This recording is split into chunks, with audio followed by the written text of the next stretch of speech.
ਓਏ ਪਰੇ ਦਫਾ ਹੋ ਜਾ ਜਾ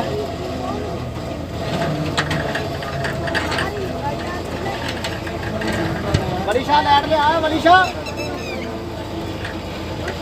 ਜਾ ਬਾਹਰ ਦੱਸਿਆ ਮੇਰਾ ਧਿਆਨ ਰੱਖਣਾ ਤੁਸੀਂ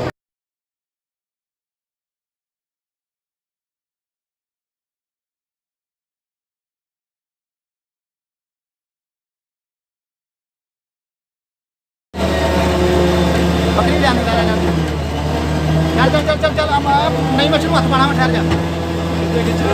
ਯਾਰ ਰਸਤਾ ਖਿੱਚ ਕੇ ਰੱਖ ਬਸ